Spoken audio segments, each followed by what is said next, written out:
Hi everyone, welcome to my YouTube channel learning activities with R and only learning nothing else. आज हम must का concept देखेंगे। Must को किस प्रकार हम स्पोकन और राइटिंग में उपयोग में ले सकते हैं। इससे पहले मैं आपको बताता हूँ, अगर आप इस चैनल पर नए हैं तो इस चैनल को सब्सक्राइब करें और वीडियो अच्छा लगे तो लाइक करें और अपने मित्र और दोस्तों के साथ इसे शेयर करें। So now without delay let's start and learn something new. Use of must.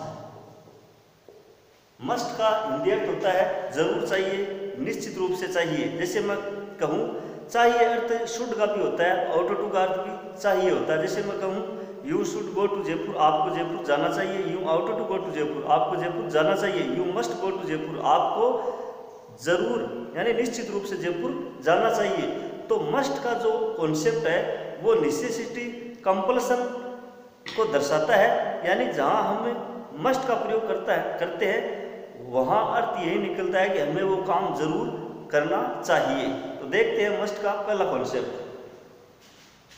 Concept number 1, must is used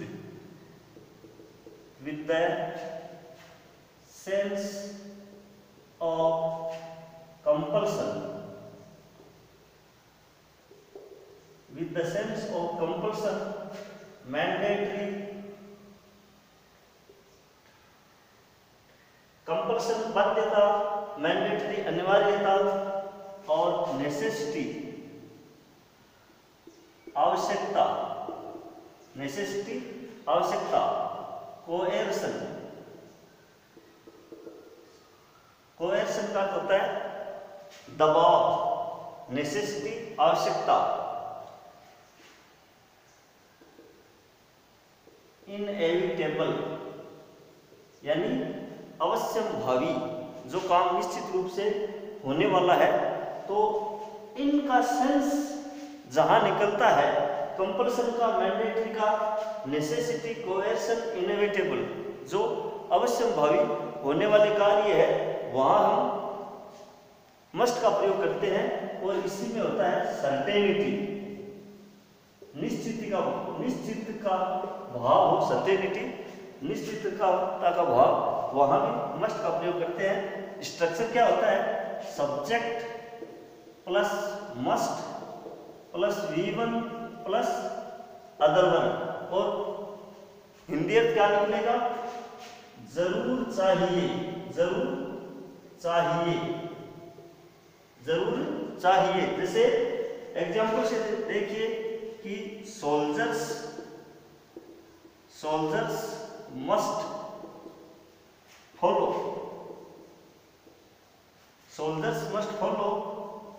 the orders of the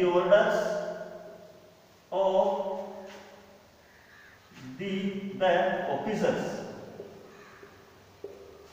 Soldiers must follow the orders of the officers, यानी सैनिकों को अधिकारियों के आदेशों का पालन जरूर करना चाहिए, निश्चित रूप से करना चाहिए, अवश्य करना चाहिए। दूसरा एग्जांपल देखिए कि students must come to school in uniform.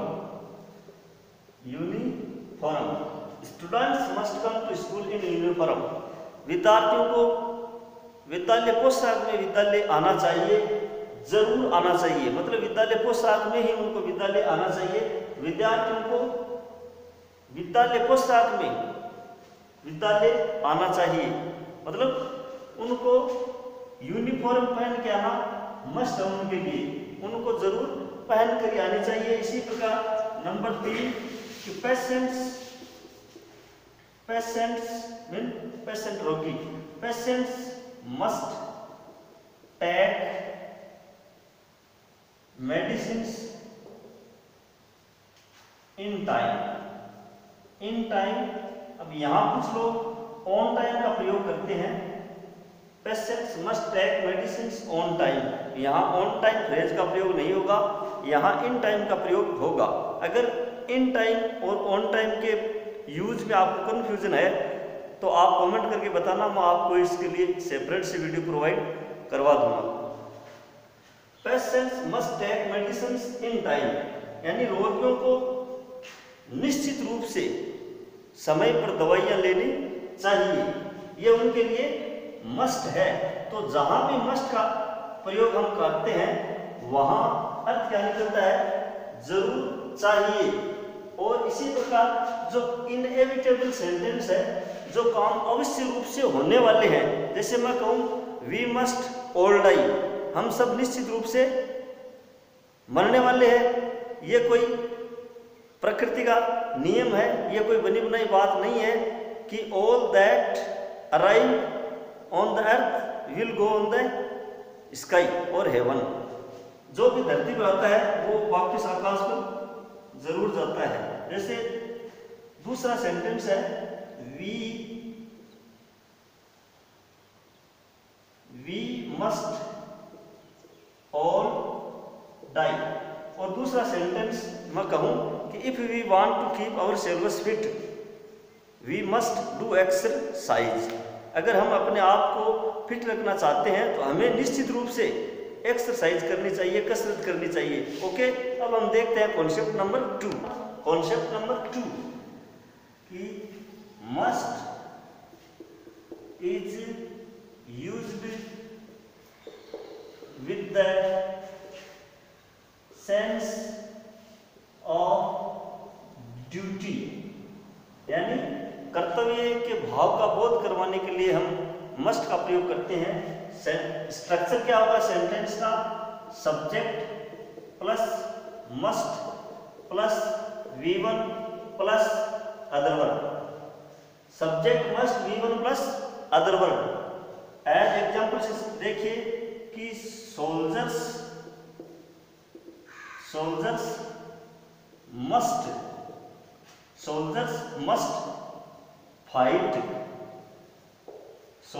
Must fight for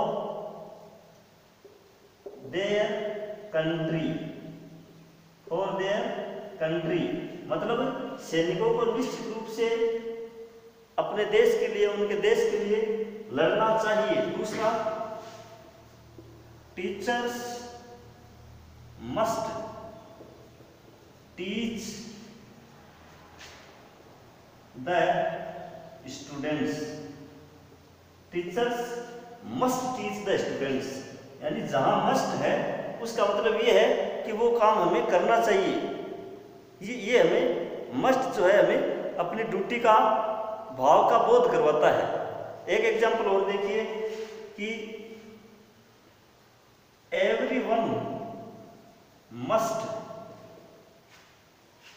do his duty, मतलब प्रत्येक व्यक्ति को अपने कर्तव्य का पालन निश्चित रूप से करना चाहिए, जरूर करना चाहिए। ठीक है, तो इस प्रकार जहां मस्ट का प्रयोग करते हैं वहां हमें ड्यूटी का सेंस का बोध करवाता है मस्ट। अब देखते हैं concept number 3। Concept number 3, to express अभिव्यक्त करना, टू एक्सप्रेस रिटन ऑर्डर, यानी लिखित आदेश और इंस्ट्रक्शंस, निर्देश। लिखित आदेश या निर्देशों को अभिव्यक्त करने के लिए मस्ट का प्रयोग करते हैं। स्ट्रक्चर क्या होगा, subject plus must plus be plus noun या अदर वर्ड, नाउन या अदर वर्ड। एज एग्जाम्पल से देखिए कि employees must be at their desk by Sunday next. मतलब इसमें ये ऑर्डर दिया गया है या इंस्ट्रक्शन निर्देश दिया गया है कि एम्प्लॉय यानी कर्मचारियों को अगले सोमवार तक अपने डेस्क पर आना है, यानी अपनी ड्यूटी पर आना है। इसी प्रकार दूसरा सेंटेंस देखिए कि workers must reach on duty at 10 AM. 10 AM. Workers must reach on duty at 10 AM. ठीक है, यानी 10 बजे, सुबह 10 बजे तक निश्चित रूप से वर्कर्स को अपनी ड्यूटी पर पहुंचना है। ठीक है, तो इस प्रकार हम रिटन ऑर्डर या इंस्ट्रक्शंस के भाव को बोध कराने के लिए मस्ट का प्रयोग करते हैं, और मस्ट का जहां भी प्रयोग करते हैं उसका अर्थ होता है जरूर चाहिए। ठीक है, आप जो मैं आपको ये बता रहा हूं स्ट्रक्चर, एक एक प्रत्येक रूल्स का मैं आपको स्ट्रक्चर बता रहा हूं, तो आप स्ट्रक्चर को नोट करिए और नोट करने के बाद ज़्यादा से ज़्यादा स्ट्रक्चर के माध्यम से सेंटेंस बनाने का प्रयास करें, और अगर आपको कोई कठिनाई हो तो आप कमेंट करके पूछें। अब देखते हैं concept number 4।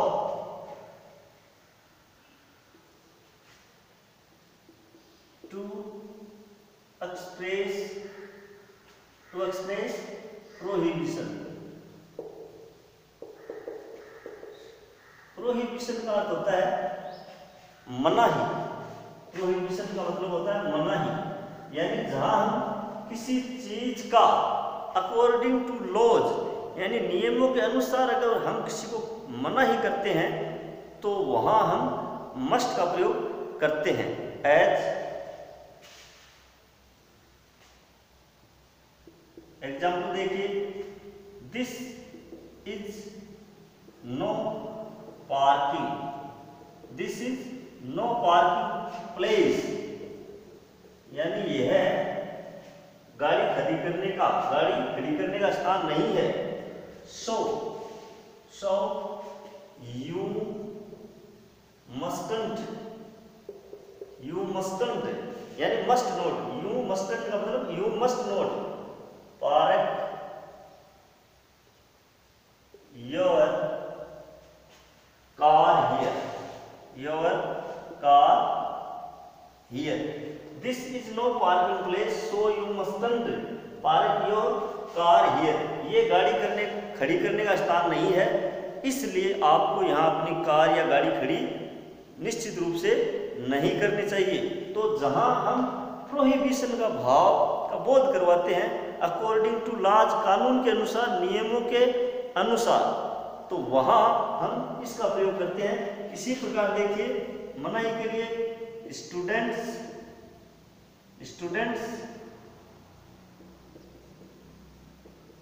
Mustn't copy in the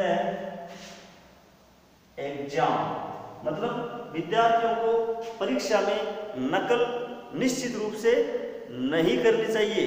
ठीक है, ओके, धन्यवाद, जय हिंद, जय भारत। अगर वीडियो अच्छा लगे तो अपने मित्रों और दोस्तों के साथ जरूर शेयर करना।